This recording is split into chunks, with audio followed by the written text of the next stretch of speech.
Hello, Smart Community friends. It's our podcast birthday week. The Smart Community podcast has turned 3 years old. So to celebrate, we're doing a week of bonus episodes, bringing together multiple guest answers over multiple days to the question, where to next for smart cities and communities? And this time I'm sharing with you the answers from a range of our guests in this past year. Nathaniel Bavinton from episode 183, Allan Murphy from episode 168, Chris Rowlands from episode 156, Eleanor Carey from episode 159, and Calum Cameron from episode 185. The themes that come through in all guest answers are around integrating and collaborating and breaking down silos, either across disciplines or industries, or within teams in an organisation, or between community and government and the private sector. The wicked problems facing us cannot be solved without innovation and diverse perspectives and an environmental mindset. It isn't easy and will require new approaches from all of us, but these guests share some examples of how and where this is already happening. Several guests also make important points about scaling up of pilots and smart initiatives to make the changes and solving of real problems available for more people, and that also requires integration and diversity of thought as well. As Nathaniel Bavinton says, the simple problems have been solved, and what we have left is the big, complex, and wicked, and they need interdisciplinary thinking by design. Nathaniel also talks about the living lab approach to solve real problems that matter for the city. Allan talks about moving from innovation to mainstream operations and the complexities in scaling. Chris talks about not having enough planners, town planners in this discussion, and wanting to see more of them in this conversation as they are shaping our cities and regions. Eleanor talks about having pockets of adventurers and also about enabling more access to adventures through scale. Calum talks about deepening the community engagement, that there's still too much happening in silos. He also talks about the program Accelerate Estonia, which sees the public sector bring their hard and complex problems to work together with the private sector to solve. The guests again, Nathaniel Bavinton from episode 183, Allan Murphy from episode 168, Chris Rowlands from episode 156, Eleanor Carey from episode 159, and Calum Cameron from episode 185. We'll be back in your podcatchers tomorrow with another bonus episode. As always, we hope you enjoy listening to this episode as much as we enjoyed making it. Welcome to the smart community, smart regions, smart towns, and smart cities. It's where we live, work, and play. With smart communities, the future starts today. Big data, smart mobility, emerging trends galore. The Smart Community Podcast is what you're looking for. Where to next for smart communities? Well, that's a good one as well. So we're, I guess that philosophy we just talked about, we have a city scale version of that we call Cities an Experimental Platform, right? So that's informed a lot of what we've done in how we have procured networks, how we have set up IoT systems and platforms, and it really is the living lab philosophy, I think, is the natural endpoint of what a smart city is, where you assemble the technology apparatus and the socio-cultural practices and the kind of the philosophy of people coming together to solve problems that matter for the city. So that's really where we're at right now, is that we've spent a number of years kind of building out the technology layer of the city scale testbed. And we've got, a whole bunch of different pilots underway and different themes that we care about. But it's really opening that up now to invite industry and community in together, along with some of our amazing research partners. It's that kind of managed collision of those different perspectives that is where the opportunities are. I really believe that the simple problems are solved, and what we have left is, the big and the complex and the wicked. And they need interdisciplinary thinking by design. And so, I think that's where smart cities are headed, and that's certainly where City of Newcastle is headed, is how do we really bring in those different perspectives and turbocharge the programming and processes that let that give birth to really creative ideas that solve meaningful problems, not just tech for tech's sake, but things that actually matter to the city. No, I love hearing that. And yeah, I agree. The easy stuff is pretty well there. And some of the stuff that is pretty basic, but it's very complex, right? And if we're not using smart to solve those problems, then we can't call it smart. It's just a new tech thing or whatever. So yeah, no, totally agree. Love that on board. Where to next for smart cities and communities? Yeah, okay, interesting question. So we see ourselves very much as the innovation unit or wing of the four councils to explore these new technologies to deliver public services in a more efficient way.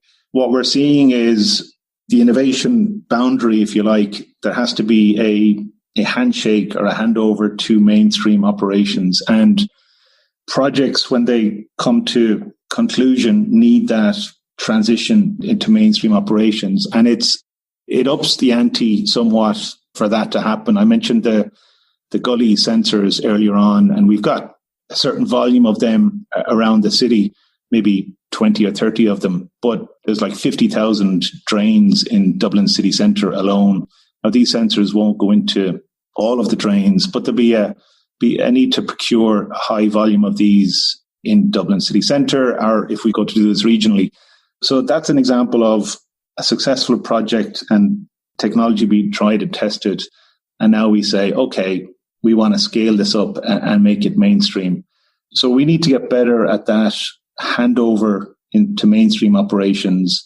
And for the guys that are keeping the lights on in the operational teams, need to be receptive to adopt these new ways of working. And it plays back into what I said about getting the service champions involved from the project from the outset. And we did that with this project. But there is a bit of a speed bump, if you like, along the way to move from innovation to mainstream operations. So that's what's next, I think, for smart cities in general, is the scaling up of these projects. And it's kind of on a case-by-case basis that you have to push that internal change agenda to get it into mainstream. Yeah, no, I agree. I think making it, really real in the sense of, like you were talking about, the pilots, and then once you determine it can be successful, then what do we do with it next? Is something that I think as the space matures, that will be the next kind of hurdle and challenge, and it may require different, even skill sets to be able to do that. And then that change management piece, the leadership piece, how to best scale up, and then who's continuing to look at that, if it's a sensor or whatever, making sure that data is being used, because as much as you can have a sensor, if no one's actually monitoring the data, then it's not very useful. So yeah, and making sure that whoever the owner is actually understands the value, or, that what we think is the value is they also think is the value, which is what you were talking about earlier about that co-creation and bringing them along the journey. So then we don't get to the end and just go, oh, what? I don't need that. I need this. So I think that's really key. Yeah, absolutely. Absolutely. So where to next for smart cities and communities? Where to next? A little bugbear of mine is that I'm obviously a town planner by trade, and I don't seem to find many town planners in this discussion, which is kind of concerning. Town planners are trained to understand cities and the complexities that make up cities really well. They're trained to be able to see and understand the interrelationships between all of these things that we talk about so much, but I'm still yet to see town planners really come into the conversation fully. And I'm not sure why that is, but I think the next big step for smart cities, particularly here in Australia, the town planners might be a little bit more involved overseas, but for us here in Australia, it's to really engage with the planning professions and get them involved in a big way, because they could absolutely be the drivers and the accelerators of this whole concept. They're very, very important in this whole space. So they're literally shaping the cities and towns and regions. Absolutely. I want to hear where to next for, I guess, this adventurous kind of mindset and entrepreneurship. So let's talk about that. Where to next for adventure and entrepreneurship? Yeah, okay. So I think the way I guess that I'm wanting to go about it is it's almost sort of spawning these like little pockets of adventurers and getting the micro adventures concept into companies, and then that sort of having a little bit of a viral spreading effect about the positive nature, I guess, it entails. There's already a huge amount of work online. One of my heroes of the world is a UK-based adventurer called Alastair Humphreys. So he's been spreading this idea of micro adventures, for an incredibly long time and has done such a lot of work on it. So to me, I think it's just enabling the circumstances to be able to continue the spread of such a phenomenal, life-changing concept. I'm definitely thinking now about the scalability and how do we enable more people access to this adventurous type concept without necessarily needing to be there in person for the company. So I'm certainly sort of trying to think about how can I implement technology, how can I do that effectively to increase the access to more people. And I think for now, it's probably really just leveraging off social media, creating more blogs about the micro adventures for people who are having those experiences. But certainly it's on my mind to be able to create a more scalable version in the future, purely just to need to reach more people with it. So I don't have all the answers yet, but they're in development. They're on the way, I hope. Hey, we'll never have all of the answers. Let's be honest. Ain't that right? But we'll still strive to keep getting all of them. That's it's always on my to-do list. We'll get all the answers, even though I know that it's just a pipe dream. But hey, we'll try anyway, right? Absolutely. And I think that's the only way you can continue to kind of move forward. And that's how I keep myself motivated, I guess, is to continue to fill my head with more and more answers and more knowledge to share with the rest of the community. Definitely. So where to next for smart communities?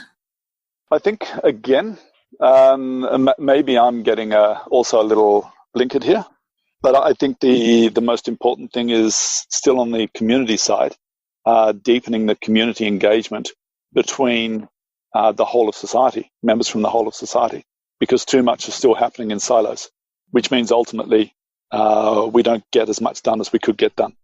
If we can bring together all the smart people from different parts of society. Actually, again, quick example from Estonia.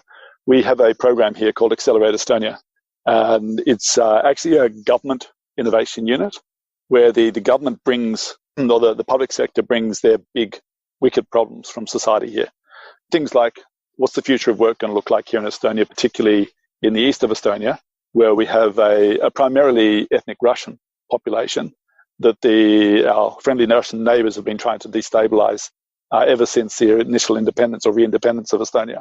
But that's also where the worst environmental activity happens with the oil shale mining and the power generation and so forth. And this fossil fuel activity will have to disappear over time. But then what happens when we shut down all the jobs in that part of Estonia? So the idea is that, okay, the government doesn't know how to solve this. There are lots of ideas, but they actually don't know how to solve this. So how about we reach out again to civil society, to the startup community, to the private sector, to actually come in with ideas and get support from the government to actually take a startup approach, to start experimenting rapidly with these ideas to see if we can solve these problems. So I think that's the future. I think it's the government opening up more, but also civil and sort of the civil society, private sector being open to working with the government more, because the government obviously has a reputation for being slow and heavy and bureaucratic. And also, I guess, in some countries, sort of quite siloed in their work. So it's very difficult to do stuff with the government. You're better off doing it outside and hoping the government will catch up sometime. So I think the future is rather this far more vibrant engagement between the whole of society to actively solve our problems and actually find the opportunities there. So it's rosy. Yeah, I like that. Just a more integrated approach, I think, is something that's, we talk about a lot about collaboration, but it has to be that integration, which is working together. But the only way we can do that is not by doing the things that, the way that we've always done them. It's actually doing things a bit differently, which is, I guess, it's easy to say, let's just do that. But the work is hard work, right? Otherwise we would have done it already. And I think that's where, this isn't easy stuff. This is challenging, complex stuff. So we need the different people involved because you need all those different viewpoints.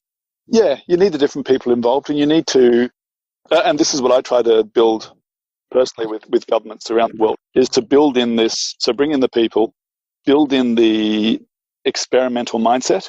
So be prepared. Maybe the term to fail is actually wrong, because if you complete an experiment and you find that actually it's not going to deliver what you hoped it would deliver, if you've completed the experiment, then you've learned and it's successful. You've learned from it, so you can move forward. And if you do that in sort of small loops, then you can actually start moving forward at pace, and it becomes easier. And then you should also, I think, the most important thing, important things is to have a very, very ambitious vision that excites people, and then go in with a sort of playful mindset. What if we did it this way? What if we did it this way? Have fun getting there. Then everybody gets engaged. And if you do it small to start with, then you start also, if you're proving that you're actually delivering on it, then you actually start breaking down resistance as well, within the government, within society, and so forth. The trust, as you said, builds out there. And so we can move forward. Yeah, no, I totally agree.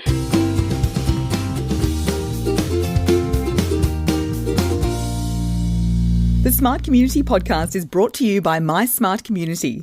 If you're looking for support in podcast strategy and production, workshop design and facilitation, or communication and media advisory, get in touch. Email hello@mysmart.community or head to www.mysmart.community. Thanks so much for listening to the Smart Community Podcast. Show notes for this episode and all other episodes are available on our website, mysmart.community/podcast. If you have any questions for us or any of our guests, you can email hello@mysmart.community. You can also find us on the socials. We are on LinkedIn and Twitter @SmartComHQ. That's com with 2 M's. If you are enjoying the podcast, please hit subscribe so you never miss an episode. And we would love for you to leave us a rating and review at wherever you listen. This really helps us reach more ears and eyes, so thank you for your support. As always, we hope you enjoyed listening to this episode as much as we enjoyed making it.